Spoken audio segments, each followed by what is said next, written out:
Everything is awesome. Everything is cool when you're part of a team. Everything is awesome. Until you make a sequel to the Lego Movie, which is really not as good as a Lego Movie because Lego lightning doesn't really strike twice. God knows, this film was a disappointment.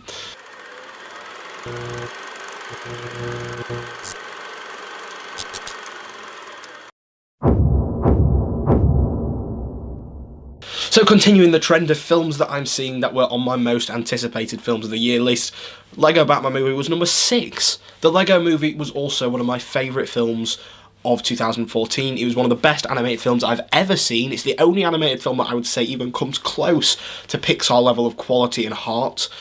And this is a film that I was very excited for because not only does it bring in Will Arnett, Michael Cera, Rosario Dawson, Ralph Fiennes, Zach Galifianakis, Batman, which is my favourite superhero, and the thing that I grew up with, it brings in Lego, it brings in a sequel to a film that was absolutely fantastic. There were so many reasons for this to be amazing, for me to be hyped about it, and I'm so disappointed that it wasn't anywhere near as good as the Lego Movie.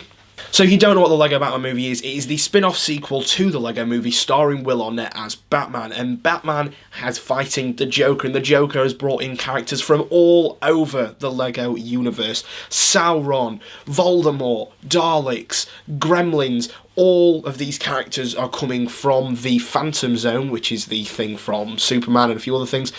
And they're now trying to fight Batman, and Batman has to bring in a team of people with Robin and Batgirl and Alfred and all these people, and it's a Batman adventure that's just not got enough heart to it, I don't think. The idea of this film is it's a spoof, it's a parody, and parodies are things that aren't normally very good.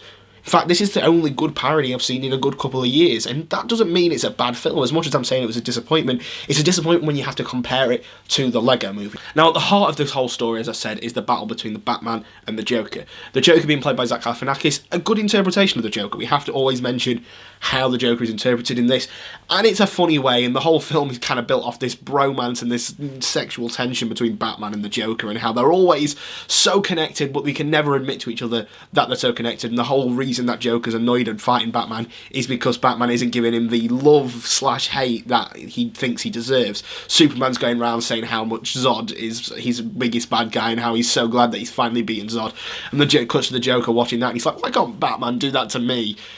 And again, I can't fault the animation, it's just absolutely beautiful. Everything looks stop motion, and I know it's animated in a style that is stop motion, and the whole point of it being that you could pause it at any frame and build whatever comes on screen. They've done that again. The Lego Movie was just so beautiful, and this is just again so beautiful. The voice acting's fantastic, it's fine all the way through. In fact, the entire technical aspect of this film is pretty perfect. The directing's nearly spot on, and the voice acting is fantastic, animation's fantastic, all of this is fantastic. But I just feel like the script writing just isn't perfect. The story is funny, don't get me wrong, this film is not funny. It isn't anywhere near as funny as the Lego Movie, because I feel like it can't be as funny as the Lego Movie. This film focuses around a character who isn't that good. He wasn't the best character in the Lego Movie at all. He had his moments. He was best treated in an environment that was with other people. You know, when he could bounce off characters like Chris Pratt's Emmett or Wildstyle or all these things, he could bounce off them, and he doesn't have that anymore because none of these characters feel as good. In fact, I feel like every single character is so underutilised because we haven't got that time to attach with them. Because we're already attached to him, we don't have to learn too much about him. It's Batman. They don't do the origin story, which for one, I am so happy they didn't. And none of the other characters are really brought upon. There's a little bit of things with Michael Cera as Robin, which I think is a fantastic casting choice. He just feels right. But there's just no heart to this film. The Lego Movie had the whole Will Ferrell twist and the whole father and something, and bringing that realism to Lego, which really does work. Lego brings people together, and that film showed it perfectly with just the right amount of heart, and this film doesn't have that. I don't think it could have ever lived up to that, because you couldn't do the same twist again. We already know what's happening with it. You can see how that twist has influenced the Lego universe, and I feel like that's always going to be with me now. And I like that. You know it's a real thing. You know some person is playing with these toys, and I love that. I love that feeling that the Lego Movie gave me and what it's done with this. But I feel like it's always trying to be the Lego Movie, and the humour is something here that it's definitely trying to force upon you. Now, don't get me wrong, there were times when I laughed out loud for ages, especially the opening credits sequence, but you know, this meta humour consistently works, but on the other hand, I feel like it's a bit much at times. I feel like it's going overboard on the meta humour. The Lego Movie had something that this didn't. The Lego Movie had one villain and one central plot line with a couple of other still well realised villains. This has hundreds. I would have rather this film been about Batman's bad guys. I would have rather had a couple of bad guys in it, not the overflowing amount that we had in this film.